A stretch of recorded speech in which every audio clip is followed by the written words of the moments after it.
Hello and welcome everybody to Flicker Effect. It is Monday, April 27th, 2020. I'm David Lott. Joining me for this episode is Bobby Jackson. Hey, what's up? Yasha Wilson. Hey, everybody. And Michelle Hillard. Hi, hello. How's it going, guys? We have survived another week of quarantine. I keep losing count how many weeks it's been that we've been doing this. Yeah. It makes it easy for us to do this on a Monday night instead of a Sunday night. So True. For you guys, at least on the West Coast. How's it going, guys? What's new? Anything before we kind of jump into stuff? Anything new this week? It was warm this weekend. It was warm. Has it been cool there lately? Yeah. You know what? Honestly, it had been raining quite a bit during the quarantine. So it wasn't like we had any great weather. This was the first weekend that I can really remember. And Yasha, you might think differently or maybe can remember something else. But this is the first weekend I can remember where it's really been like in the 80s like it was this past weekend. It's been raining or just average weather. And then this weekend it all of a sudden kicked up. Yeah. No, you're not wrong. It's funny you bring up the warm thing because that reminds me because we've gotten so much shit for the fact that everyone flocks to our beaches. And it turns out you guys, you never closed your beaches. No, that's not true. There are some of our beaches are closed. Some, that's true. But it sounds like some were not. There was a lot of the beaches closed, and they just reopened this past weekend. They opened a handful of them this past weekend. But I drove on PCH this weekend. Pacific Coast Highway, for those that don't know, just this past weekend, and Laguna Beach was definitely closed. Like they had it roped off. Like you could not and should not have been able to be on the beach down there. And there's some other places as well, but there's a lot that, unfortunately, they were pretty crowded. And it's just like, what are you people doing? Like, it's like, why are you out there?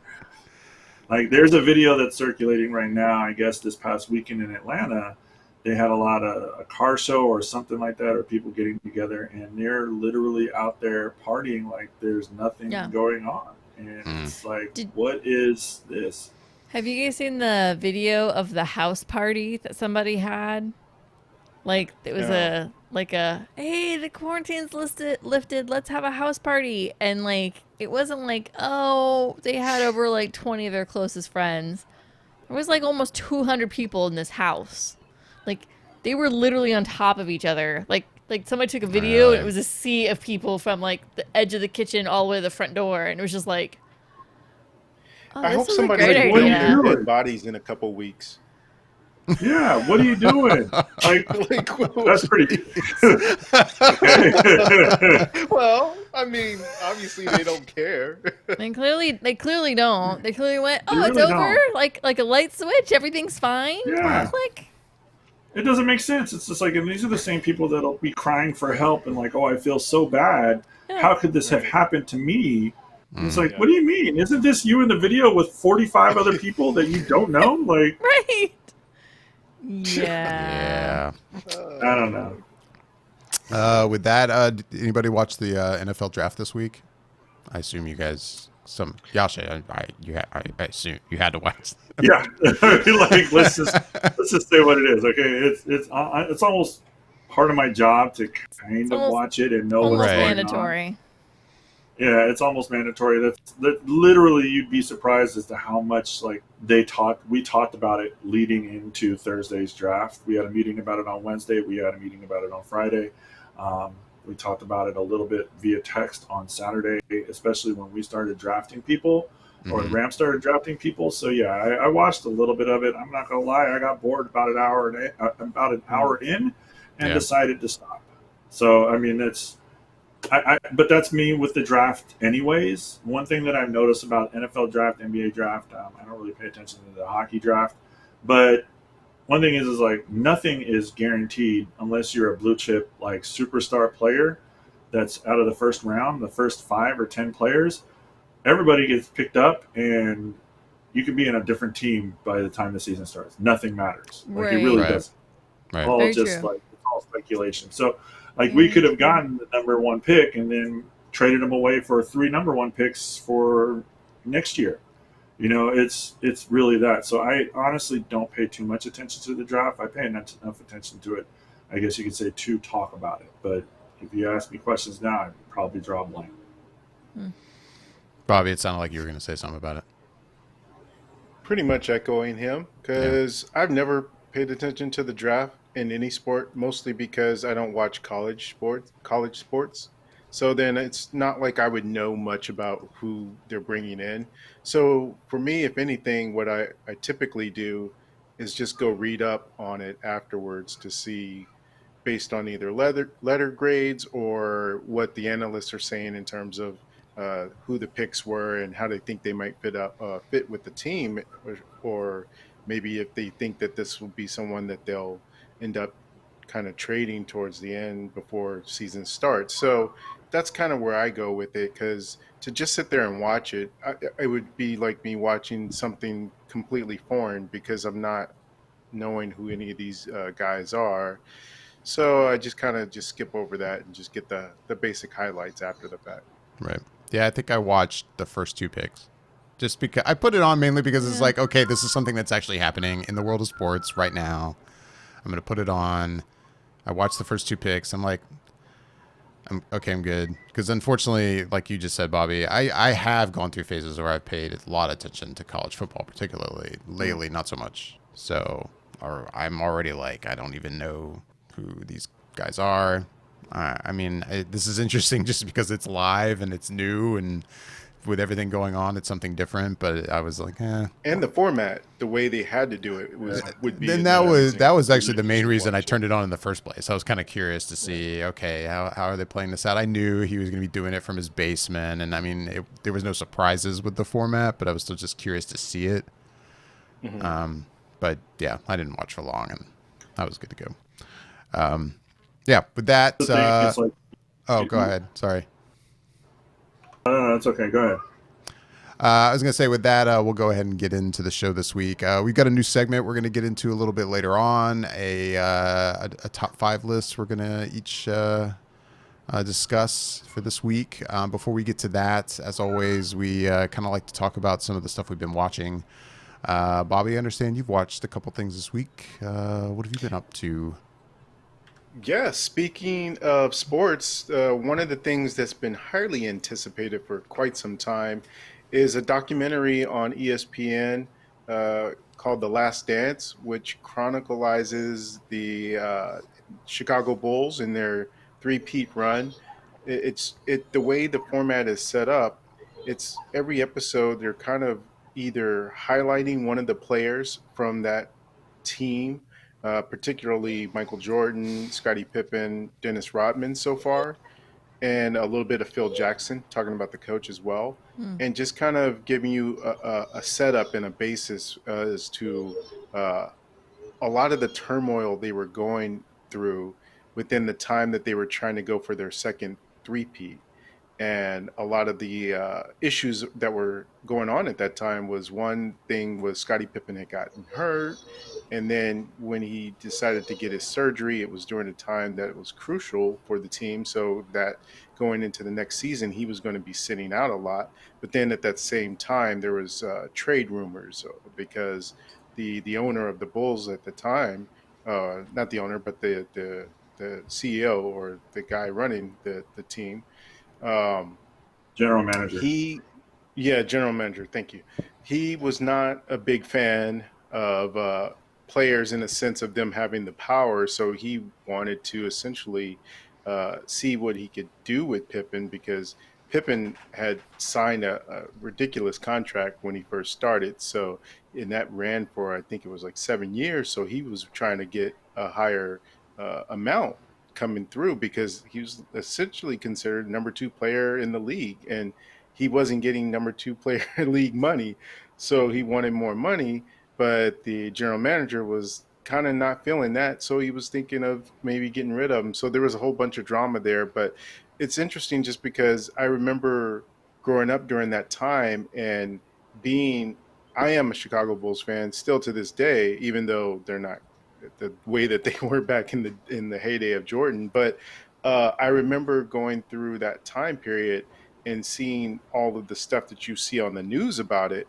But the documentary, which was granted access to a really high level to where they're in the locker room or going to different places with these guys, you see a lot of things that you didn't particularly know before, or just are able to appreciate again after seeing it from so many years ago and gaining that perspective again of seeing, just how difficult it was for them to do that. And it's been pretty good so far. It's 4 episodes in, and they've been doing two a week, I think, and the next two, I believe, are next Sunday as well.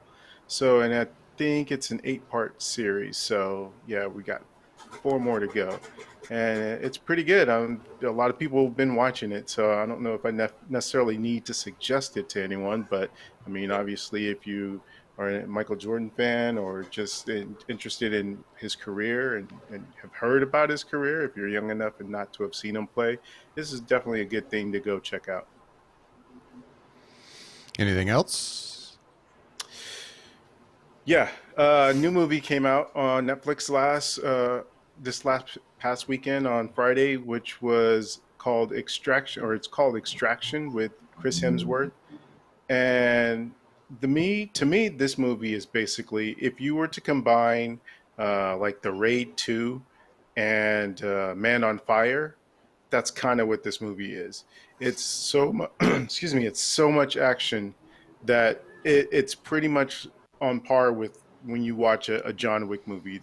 Tons of action, story is there, but that's kind of just sort of, you can get to slow down for a second, really, and then ramp back up. And what I like about this movie so much is that it's just unapologetic about it just being a straight up action film. And it's Chris Hemsworth. He's playing this mercenary who's essentially tasked to go extract a kid that's been kidnapped, who his father is behind bars for doing some dirty kind of illegal stuff. So he's trying to go into this area to try and get him out. And the amount of action in it is just it's a lot compared to what I've seen recently. What I think is special about it is, and I forgive me for not knowing his name off the top of my head, but the person who directed it was a stunt coordinator before. So anytime you get Sam that, we've Hargrave. had those. Thank you. We get those instances where people who are stunt people are directing movies, and you know that the action is top notch because they know how to frame it, they know how to film it, they know how to do it and make it look good. And so there's a couple scenes in there where you've got these one take or pseudo one takes where the action is just going on for like, it feels like it's endless, but it's just the camera moves with the action is really dynamic. There's a scene, and this isn't giving anything away, but there's a scene where there's a car chase scene, and it feels like you're in the back seat because of the way that the camera angle is filming from like that perspective, and you really feel everything that's going on in that scene with the cars. And typically, I'm not a big car chase person in movies. They kind of feel like it's been there, done that. But the way they did this one, it's so ramped up. And I was just like totally into the aspects of what they were doing with the action and just the way the camera moves and follows the action. That's pretty much, I don't know, that's pretty much the soul of the movie is watching the action, really. And even though it has its own story, but that's really what you're kind of getting your money's worth for is the action. And if you're into that kind of genre, I can't suggest it highly enough. To me, it was like I was excited after I saw it just because it's been a while since I've had that kind of pure adrenaline movie. Just has that basis of we're not caring about anything else but just going straight out. And I guess maybe the only other movie that was like that in a way, or at least tried to be in that way, was Six Underground with Ryan Reynolds, directed by Michael Bay. But that one, to me, it was I don't know, it was kind of like how the Transformers movies are. There's action, but it's just kind of noisy, and there's no weight to it really. And so this one I think has that more gritty, down and dirty feel to it that I enjoyed. Yeah, with everything going on and that movie dropping this past Friday on Netflix. It felt Can't like, hear you. Can't hear. can you hear me now? Yeah, can't. That would be better. I was going to say, with everything going on and that movie dropping this past Friday on Netflix, it felt like it was like the kind of the big release of the weekend. I kept hearing about it on social media. Yasha, you watched at least part of it, right?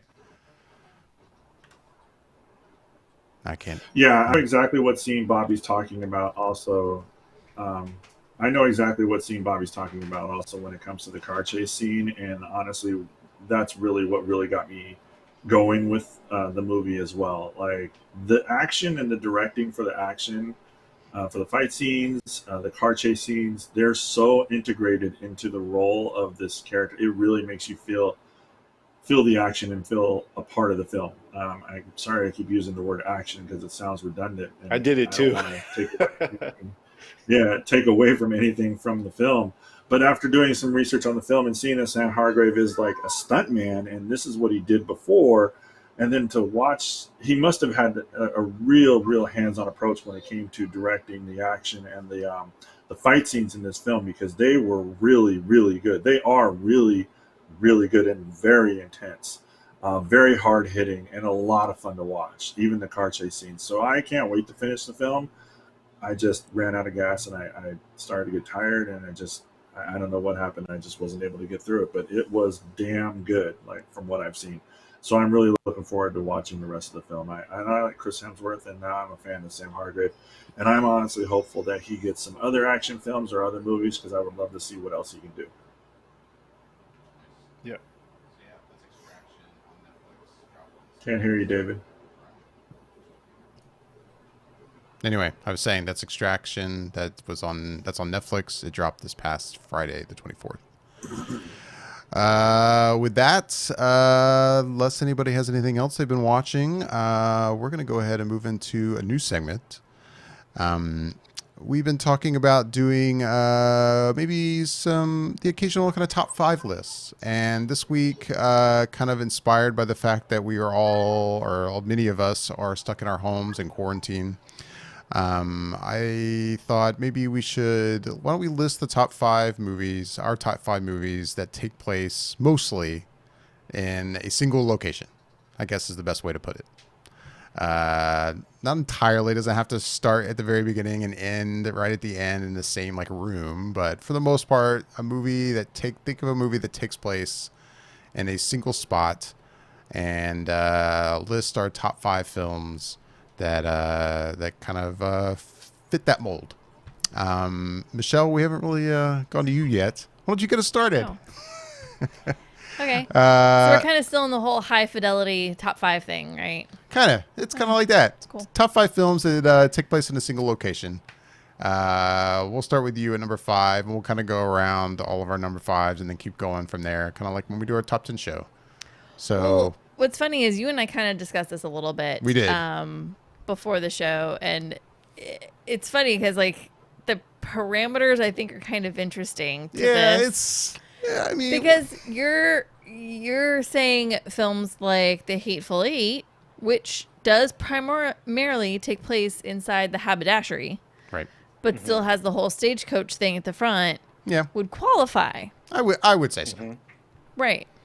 And I was saying that, there's other films that all take place within a single location, but because the rooms are constantly changing, you're kind of saying that doesn't quite qualify. I mean, that's for me. You were asking me, for example, like you asked me about Snowpiercer. Right. 'Cause And it's on it, one big it long all train. takes all place on a train. But to me, Snowpiercer, they are making a journey through this train, through different rooms. Those different rooms are basically like completely new locations. So to me, Snowpiercer doesn't really fit that mold, in my opinion. Yeah, there's a lot of gray area here, Bobby. We went through a list. To me, and the funny thing is, like for me, I don't think there's any gray area there. Snowpiercer absolutely does not fit the mold. If anything, like you had brought up Alien, I kind of get. I wouldn't pick Alien. I don't, because I feel like same thing. There's a big portion of the movie they're on another planet. But yes, it does take place mostly on a ship. I kind of get that. I get that way before I get Snowpiercer. Snowpiercer is a big no for me. Like, And then we had this whole Reservoir Dogs thing. This has been a thing for the afternoon. Yeah, Anyways, yes. I'll start my list without throwing out more films here. But all right. But yes, what's your number 5 list? well, what's or funny number is 5 on your I list? very quickly was able to think of like 4 films that I was like, oh, I love these films, and they all take place. It was actually hard to kind of figure out a fifth. And I wound up going on to the internet and thinking about other films to kind of get my brain going. And I was like, oh, this other film, and so I finally got it. But and you're probably not going to agree with me on this film, and that's totally fine, David. Doesn't matter. And I'm kind of putting these in order right now as we're going. But I'm going to go with my number 5 film is Clue. They're all in the same house. They're the all in the whole same time. house? I mean, there's Yeah. there's the arrival to the house that happens. Again, very Hateful Eight-ish, getting to the location. But once they're there, they're in the house the whole time. I get it. So it's one of the movies I went love. past I've this, seen. David. Does it? Does that pass for you? I'm not the top 5 police. I don't know. It sounds Like- like the conversation you guys were having. It might sound like you were policing. Well, Michelle, you Michelle's kept list a little asking. bit. Yeah. You kept walking in the room. Well, what about this movie? Would this fit? Well, I'm Like movies that aren't necessarily on my list, but there are movies I was thinking about. Right. He would be like, she kept like testing no. me. And I'm Well, like, what about this film? What about this film? And I kept going, well, kind of maybe, or no, not at all, or yeah. It was like Michelle said, it was kind of the theme of the afternoon. yeah. Her testing me on what movies would fit these parameters, which made me immediately go, okay, I regret ever doing this. Well, I'm done. I'm never doing a top 5 ever again. Well, because you could make the argument that like with my movie Clue, they go through all the different rooms in the house, and some of the rooms are themed differently. You know, there's a kitchen, Right. there's the library, there's the Yeah. attic. They're very, very differently themed rooms. But it's all within one location. Everybody's stuck inside. Everybody's kind of having to be with each other the whole time. So, Clue, my number 5, one of my faves. Clue, you're number 5. That's interesting because now I'm starting to wonder and question my list a little bit, but also thinking See? in terms of like if Michelle is thinking in terms of Clue, how would you feel? And this isn't on my list, but I'm just kind of curious now because we've sort of opened up the Pandora's box. But how do you feel about Knives Out? I'm gonna have to You go know, I no don't. on me. I want to jump in because I actually thought about Knives Out, and while Knives Out, there notwithstanding, is basically at that house. Mhm. They travel and have different meetings at different places, Yeah. at different Yeah. locations. There's a lot of that they movie travel and leave the house. See, my interpretation of this, in addition to like having its own room, I kind of was like gearing my list a little bit as the location being a character of the film per se. Mhm. Like there's only so many different movies Thank that you. they have where it's only one specific spot. Like this is it. That's Right. done. Like you can even argue for a second the movie The Room being a film like that. But the first hour of the movie is in the room. After that, she's out and she's moving on with, and the story carries on outside of the place. So I look at it as like the entirety of like the place having its own personality or being a main central point, a character of the film, and they don't leave that one little selection. So if you don't mind, I'll jump in and say Yeah, my go for number 5 being Clue as well, because fuck yeah, that movie's badass. Hey! So 100% I am on board with the idea of the place having its own personality, its own being a character in the film as well, and that's why I actually selected Clue to be one of my top 5 as well, and more or less my number 5. So the other Boom! yeah, the other kind of part of the discussion was, so say it's not like it's in one room the entire time of the film, like I was kind of saying like, what about like if 80% of the film, and I gave the example of Dawn of the Dead, where the first 10% of the film is them getting to the mall. Then it's the mall for like 80% of the film, and then 10% is getting out of the mall at the end of the film, right? Yeah. Okay. So most of the film is taking place in the mall. And the mall is kind of a character on its own because they use it as their fortress. It's a whole anyways. Right. So that was kind of one of the parameters I kind of was working under. Like, it's mainly what's happening in this movie. Like, I have to say, if the movie's kind of jumping around a little bit to different places, it doesn't quite count, I guess. I don't know. Anyways. All right. Well, Bobby, you're up. what's your number 5? Why don't you go next? So my number 5, since we did preface that we can choose movies and TV, mine is a TV show. And my number 5 is season 3, episode 4 of Community, called Remedial Chaos Theory. That is such a good episode. Oh my God. That is so good. Bobby, So like, Michelle's that is so you, Bobby. That is so you. Bravo, man. Like, yeah, That- fuck yeah. Why wouldn't you say that? Yeah, that's That so is you. such a good it's episode, brilliant. though. It's such a good episode. Yeah. I think they won. I mean, I think they won Grammys or Emmy. No, Emmys for that episode. Like, it's so. I think they got an acclaimed. Emmy Or at for least it. nominated for sure, yeah. Yeah, It's it's so yeah, good. so so good. for anyone not familiar with the episode, the characters in the show, 2 of the characters are getting a housewarming party, and so all the friends are coming over, and they are playing this game of Yahtzee. And as the game goes, anytime you roll the dice, one of the characters named Abed says to Jeff that once you do this, you're going to essentially create 6 different realities. And within the episode, every time they roll the dice and it lands on a different number, they end up having a sort of almost like a Groundhog's Day, but it splits into a different reality. Like a parallel universe, basically. Yes. Oh, yeah. it's such a And good episode. It's so crazy, but it's such a good episode of Community. Oh. And it really shows you how well, I think Dan Harmon, who's the creator of the show, and the other writers really thought out of the box with that show, because as well as and much of a standout as that episode is, they tend to do stuff like that at least once or twice a season, Mm-hmm. where it's just so meta or just so out of the box. And it's just one of those things where it was so creative that this episode was just so great. And it all takes place within the apartment room of the housewarming party. So Yeah. it's so good if you haven't seen it.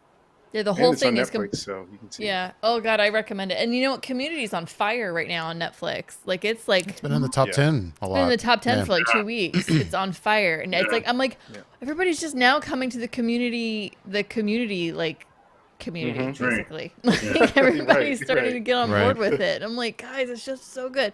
That episode, by far, is probably one of the best episodes I think I've ever. Oh God, that episode's so good. Yeah. All right. Have I you guess seen that it, makes, David?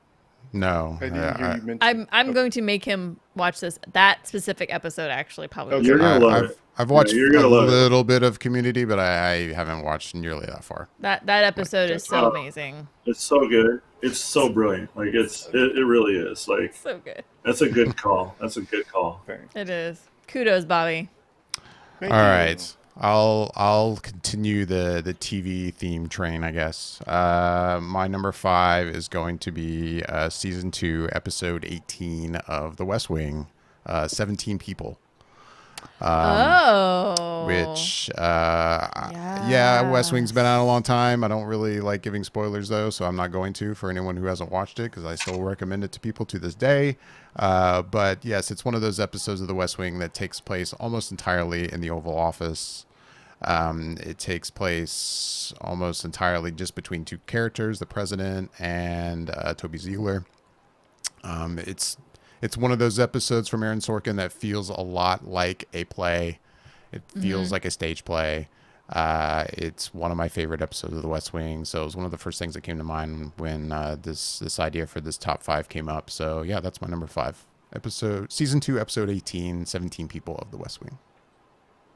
Cool. There it is. All right. Very good choice. Your number 4, Michelle. My number 4 is a movie that I feel is a little underrated, but I actually really enjoy it, and I think you like it to David, and that is 10 Cloverfield Lane. Ah. I mean, I'll call. admit the beginning is her kind of getting to that point, and then the end takes place outside on the farm itself. But again, I'm kind of like in this whole. I hate to put a number to it, but honestly, I feel like 80% of that film is in the bunker. You're in this little teeny tiny bunker with the crazy man. Yes. I haven't watched that since the one time I think I saw it in the theater. I don't think I've seen Really? it again. No. It's okay. You see the movie again. All right, Yasha, Really? your number 4? My number 4 is going to be something that's a little bit different, a little bit dark. Not sure if any of you have seen Hard Candy, but that's what I chose as my number 4. Oh, I'm not even because that familiar. movie's Familiar with that. I'm not familiar. Oh, it's dark. It's really, really good. Has Patrick Waterburn in it, and I'm blanking on the female lead in it. Give me 1 second. I'm looking it up. It's somebody that we're all very, very familiar. She's very, very talented, and it's Ellen Page. Sorry, Ellen Page. Mhm. A teenager meets a man in order to expose him under the suspicion that he abducts underage girls. So the premise of it is she basically plays a wolf in sheep's clothing, and you go back to his house and pretty much takes advantage of the situation of her being in the house, being a very, very bright girl, and everything takes place in his home. So if you've never seen Hard Candy, it was an independent film released in 2005, and it's damn good, but incredibly dark. And I'm not going to say any more about it because I don't want to give anything else away. So All right. you're just going to have to watch it. Hard Candy. Bobby, your number 4. Just to echo what Yasha said, I did watch Hard Candy. I do remember it being pretty dark and pretty good. I just only saw it the one time, but I came away from it feeling like, yeah, that was a pretty good movie. I just didn't remember the fact that it was pretty much all in one place. But yeah, if you haven't seen it, it's some good work. And it's one of Ellen Page's like first movies or so. Yeah, it was one of her first headlining roles. Yeah.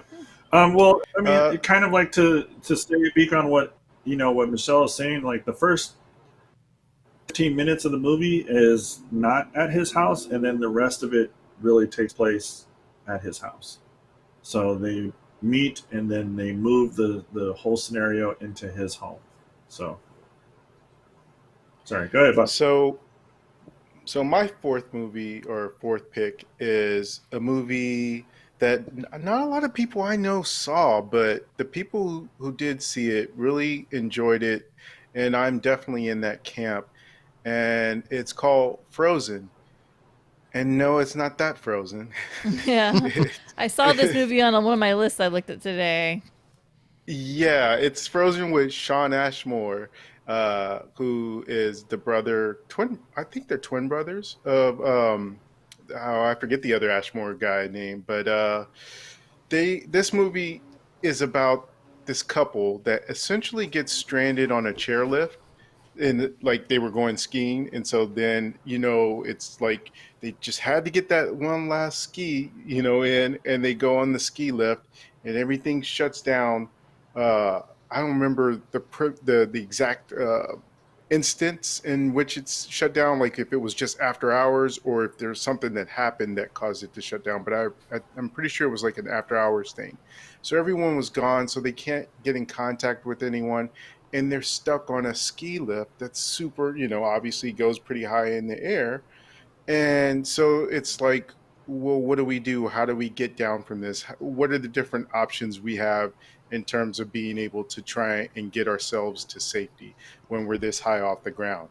And yeah, it goes into some pretty dark places, and I remember enjoying it quite a bit. And it came out around that time when there was a lot of movies of that type where take these people and they're stuck in blah and for this period amount of time, and how do they get out? And so this was definitely one of the ones that I remember really enjoying and just feeling like it was pretty gnarly with some of the stuff that goes on in it.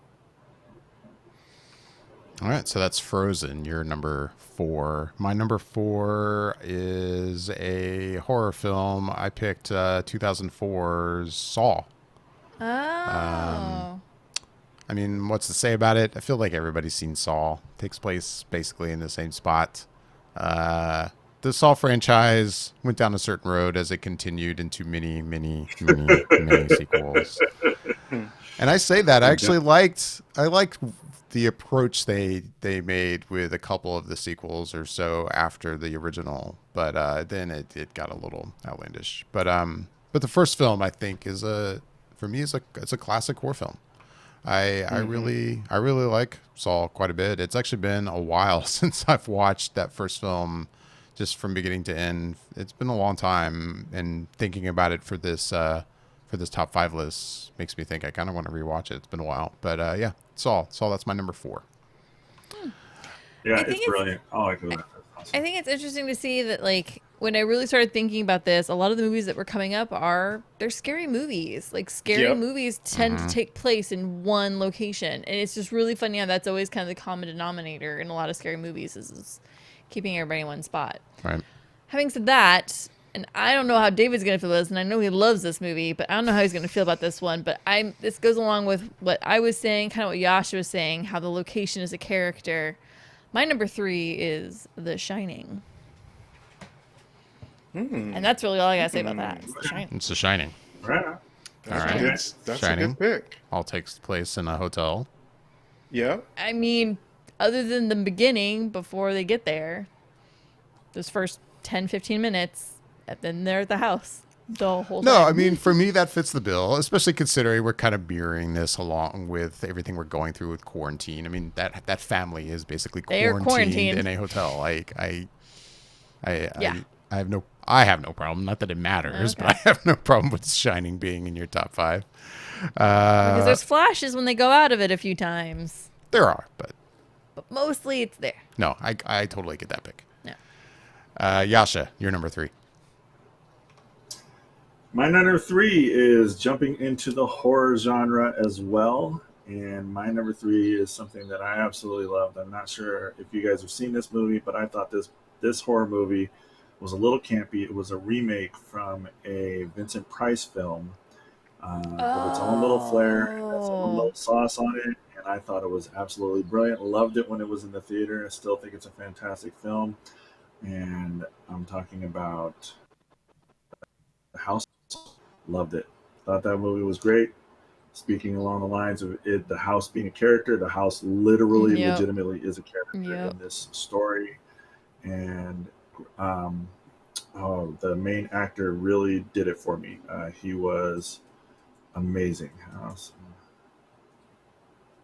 I'm drawing a blank as to who. Jeffrey Rush, that's it. Jeffrey Rush was absolutely brilliant in that movie. I loved it. Even when it came to speaking a little bit almost like and acting very Vincent Price-ish. So damn good. Love that movie. And that's my number 3. All right. Bobby, you're number 3. Okay. So I don't know if this one's fits into our parameters of what we've said, but I'm going to go ahead and give it a shot and see what you guys think and say yay or nay if you think it fits. But my number 3 is, if you grew up like I did, this is a movie you've watched many, many times. Oh, this better not be my number 1. I'll be so sad. Oh, no. Oh, Just okay. kidding. Well, no, I didn't think about the fact that someone else might have it. So, That's but what who happens knows? in the 5s. Yeah, let's see what it is. So, it's a classic story. You got your different type of character types, archetypes in it, and I guess that means it's Michelle's Totally number 1. is. But it's John Hughes' The Breakfast Club. Yes. Yeah? Oh. Okay. It's I mean, such a good it's such a classic. film. Yeah, how can you not? That's one of those movies, honestly, you feel like anytime it's on, you just stop what you're doing and you just watch it because I just stopped there's so flipping. many classic lines, so many classic scenes in the movie. It's just something that I think growing up in the 80s, you had to have seen. multiple times, and it still resonates with that today in the sense of having those archetype characters that you can still identify either as yourself as one of those type of people and just be able to relate. And it's just has this theme about it, and it's all set at school after all of these different essentially teenagers get detention, and they are all from different walks of life, but they come together in this setting to where they see, even though they're not the same specifically, they can still go through their own particular pain and be able to relate. And it's just such a good classic film. It's such a good one for this list too, because I mean they're not only are they stuck in school on a Saturday all day long, they're stuck in the library pretty much the whole Right. time. Like they sneak out a little bit, but they're in the library pretty like over 80% of this film. Like it's that's the setting. Oh, such a good one. But you know what's funny is actually while you're talking, I actually think I've got another one I'm gonna slide in just because I can. Cool. So I'm gonna switch it up. So we got something Honorable different. mention. It's basically Honorable yeah. mention. Yeah. And it's funny, I should have thought of this. I'm kind of sad I didn't think about this when I was writing my list, but we'll continue on. All right. Does that mean I'm next? You I'm were next. I'm next. My number 3. Like I said, I've been kind of putting this together as we go. Not the list, but which order to put them in. A movie that we've talked about whether or not it falls in the parameters. And at first, I didn't know if it was going to be on my list, but I had a hard time not putting it in there. And yeah, my number 3 is Reservoir Dogs.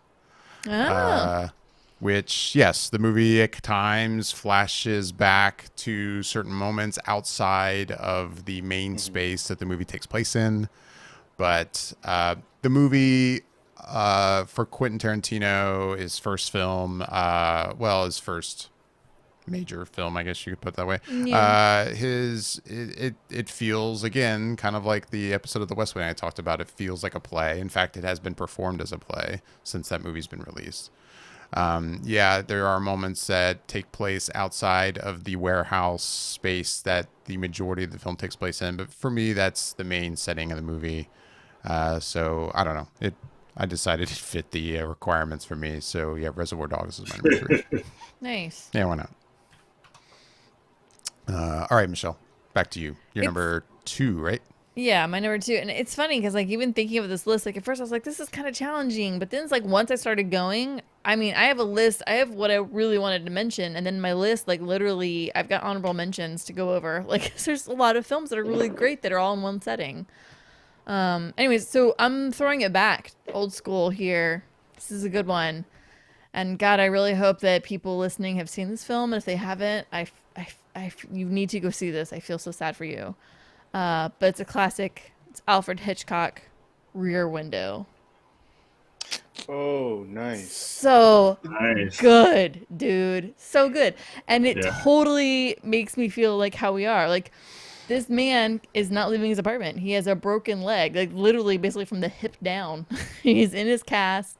He's stuck in his apartment. He's going nowhere. He's happily moving around in his wheelchair.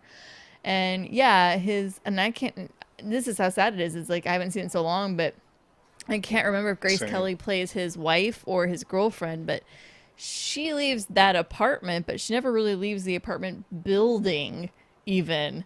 And so this movie falls into the perimeters in a solid way. Like it's very like you feel closed in at times because he's just living here and he's looking at his window and this is the only world he has is this window. That's it. And right now for a lot of people, their only window is their computer, their phone, like we're all just kind of living our lives vicariously out a window at this moment. But anyways, it's classic. It's good. Yep.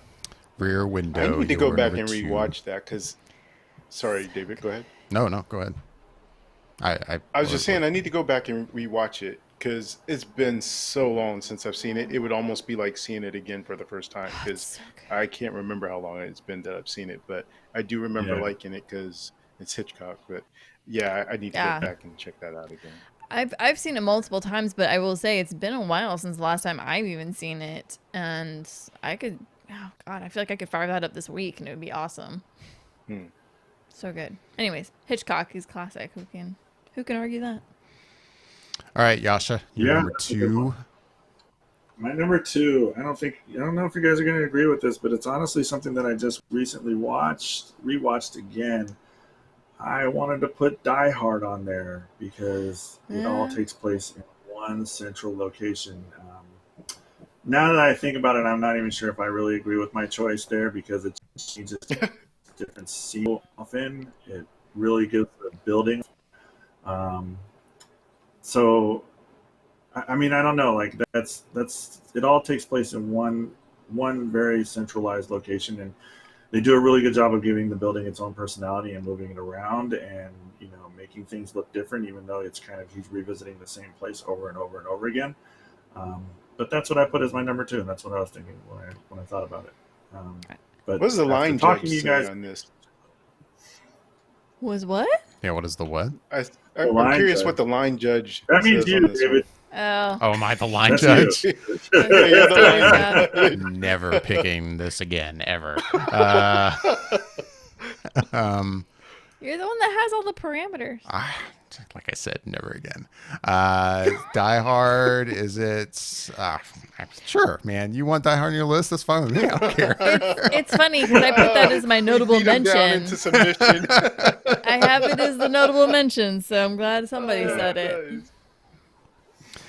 All I'm really right. excited to say my number 1, but go ahead, Bobby, your turn. Bobby, your turn. All right.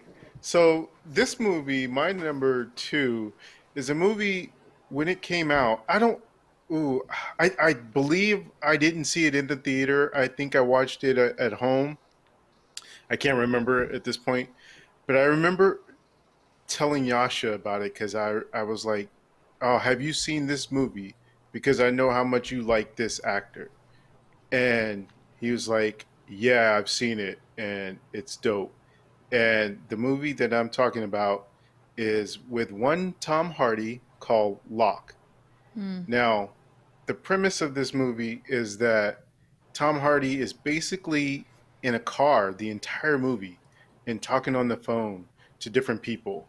And you wouldn't think that would be very much of an exciting type of movie, but it's just through the sheer performance of Tom Hardy of just acting against essentially a voice and going through all these different emotions while he's driving, that you really get caught up in what's going on. And it feels like you're just sitting there in the back seat listening to everything that's going on with this dude's life. And it's compelling in a way that you would not just imagine based on the premise of it.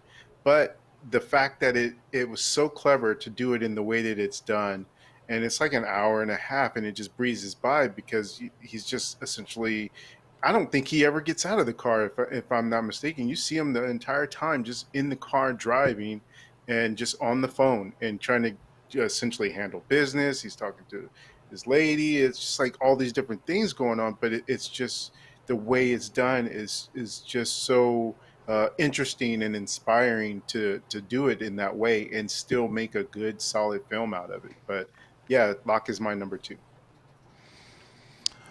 All right, I guess that means it's time for my number 2. My number 2 is also Michelle's number 2. It is Rear Window. So what else is there to say about it? It's classic Hitchcock. Absolutely. You could watch this today and love this movie if you've never seen it. I mean, it's So good. it's way up there on the Hitchcock list of films for me. It definitely fits the definition. So I don't really have anything to add that Michelle hasn't already said, but yeah, Rear Window, my number 2. That brings us back to you, Michelle, with your number 1. And my number 1 got mentioned by Bobby, which was The Breakfast Club. It was honestly, when we came up with the parameters of this topic, it was the first movie that popped in my head. I was like, oh, Breakfast Club. Like, immediately. Like, that was the first thing I thought of. And I love it. So I'll kind of quickly go through a quick little honorable mention for side note. If what dawned on me was a movie I literally just watched, and that was Empire Records. The whole movie takes place inside of a record store. except for the first 10 minutes, which is the setup for the whole reason why they're in the record store the whole time. Like, so yeah, that would be the best substitution I could throw in at the last second would be Empire Records. All right. Which is also a solid. I mean, and I've got a list of other good things too, so. Got a list. I do. I've got a list because my brain, like I said, once I started going, I was like, man, there's so many movies. Look at that. What was that? Oh, yeah, that one. Like, just kept coming. All right, Yasha, your number one film. Well, my number one, You I said you thought were about excited a to lot, tell us. and I was excited to tell you because I started mentioning this movie or this director, and I'm going to go back to the king of suspense himself, Alfred Hitchcock, but I'm going Rope. Yeah. Not only was this movie just absolutely brilliant in its writing and the suspense, but this only has like 9 people that you really see in this whole film. And if you really want to talk about it, it only has basically 3 people that are interacting with each other throughout the entire film. And it's in one room, and the camera angles and the direction and the different scene shots make it look like you're moving around an entire different place from place to place to place. And Jimmy Stewart's a god, so that guy was brilliant and just unbelievable. And I remember watching Rope when I was a kid and just being completely and totally engrossed in the entire story and listening to these guys basically try to come up with their own validation as to why they killed this person, which is just dark in itself. And then they're watching it just fall apart and unravel all in one space. I thought it was brilliant. Loved it. I still think it's brilliant. I would agree. I thought about putting it on my list, but I didn't put it on there. I like Rope a lot.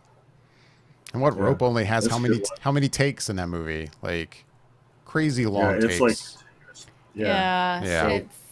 He was ahead of his It's- time. Is basically what was happening Yeah. there. It was one of the first films where you are getting takes longer than 3 or 4 minutes. Basically, the only reason I think he had to stop is because, you got to change film stock, and that's basically, Yeah. pretty much. yeah.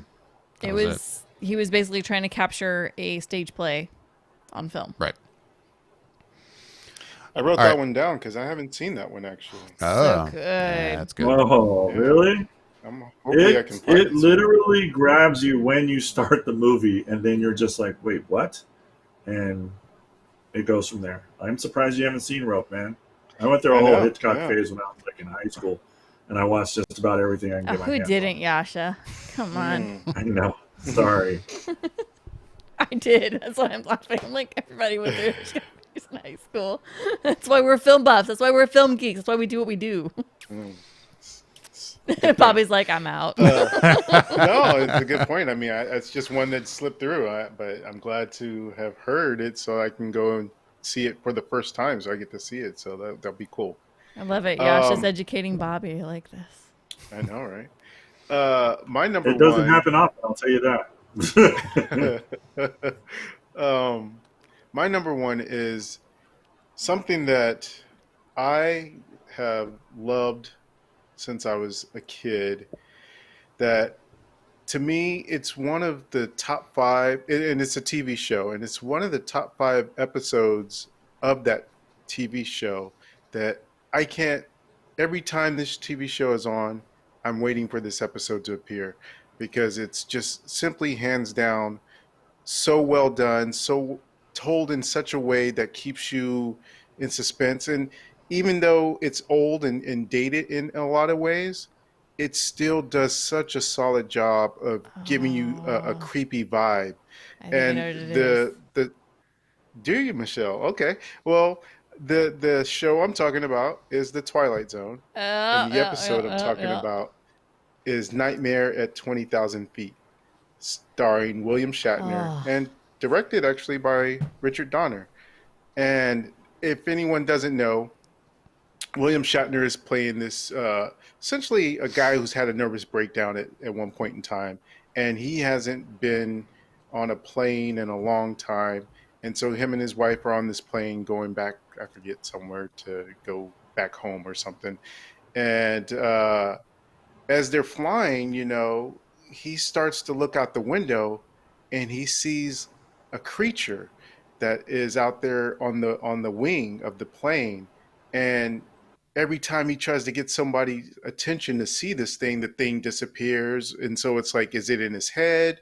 Is it real? And it's the Twilight Zone, so it's going to be trippy. But that episode, I can't tell you how many times I've seen it just because of how it was. And I remember that feeling I got when I saw it as a kid, and how weird the creature looks in that old school way, that it was just some guy in a suit, but yet the face looks all gnarly and everything. And it's just such I never got scared of it, but it's definitely one of those episodes I think that if you were young enough and you saw that, it would keep you from going to sleep.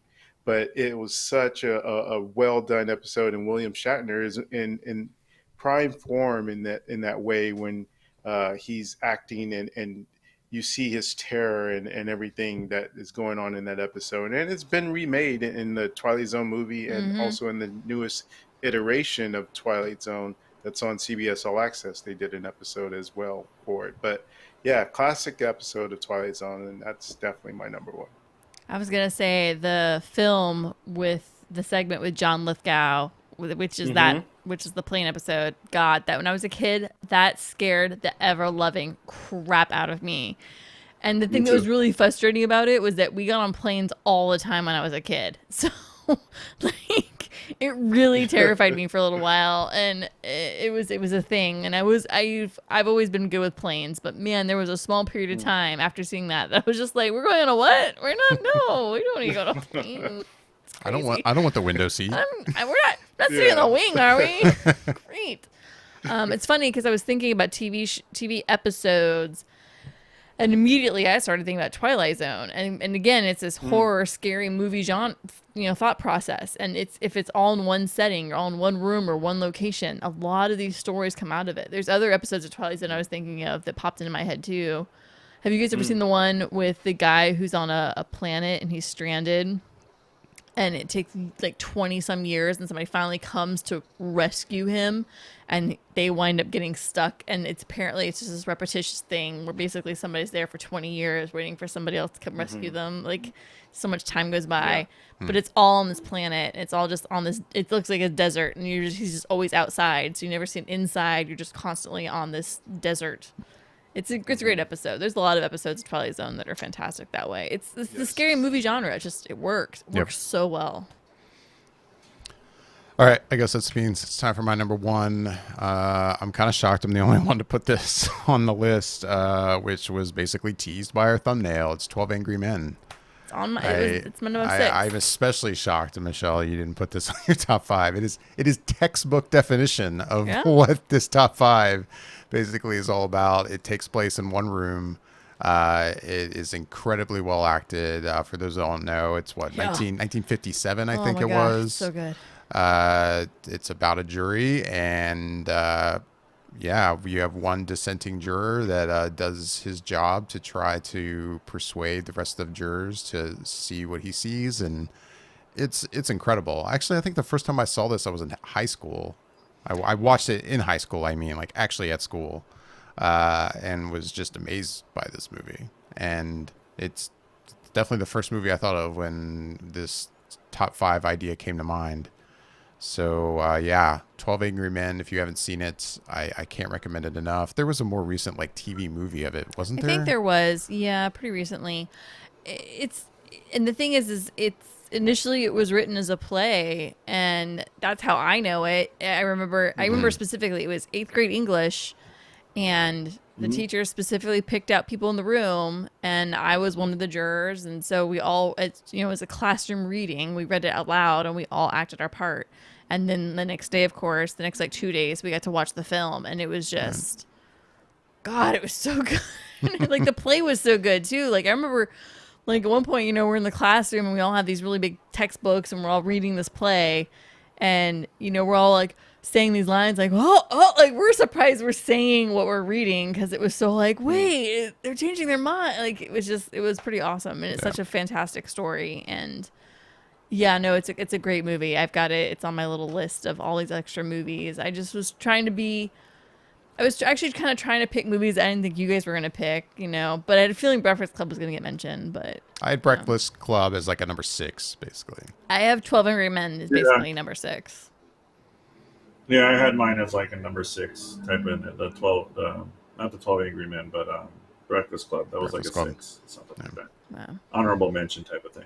Michelle, Yeah. it sounds like you have a long list. got You it. want to I've run got through them I've really got some fast? good ones. So I mentioned earlier, like Dawn of the Dead. I would consider that because they're basically hanging out in the mall for the most part of it, and they're all captive. They're not going anywhere.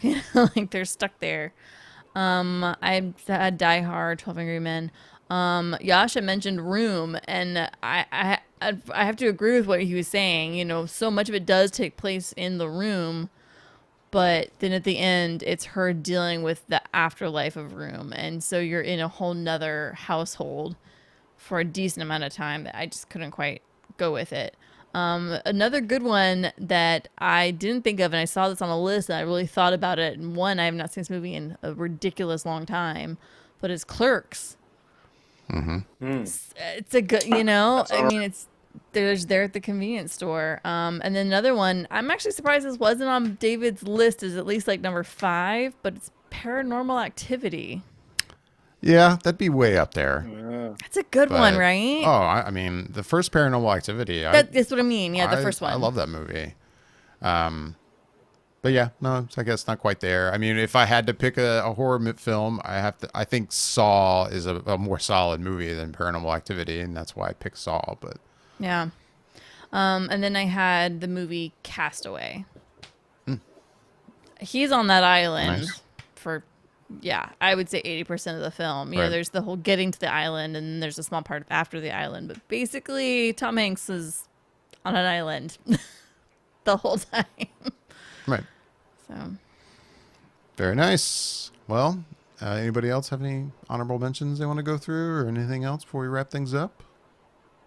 I just had one, really. I think Michelle kind of mentioned some other ones, but there's another episode of TV that I thought was super compelling of a series that we've talked about many times on this show, and it's Breaking Bad, and it's an episode called Fly. And I won't say too much because David is watching the series, but it's essentially in Well one into the room, series. and well into it for sure.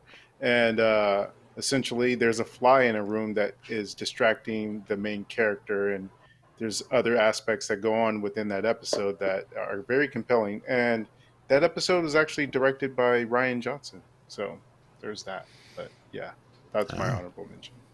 I have that to look forward to. oh, what's that one movie that Ryan Reynolds was in where he was buried? Buried.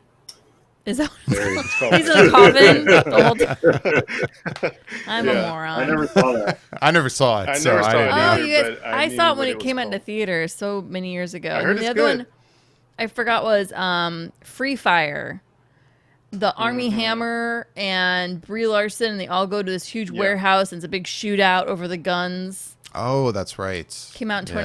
2016, and it's Yeah. all in the warehouse. Right. Yeah, Right, yeah. right. Or on the dock The outside movie of the just was warehouse. not great. Yeah.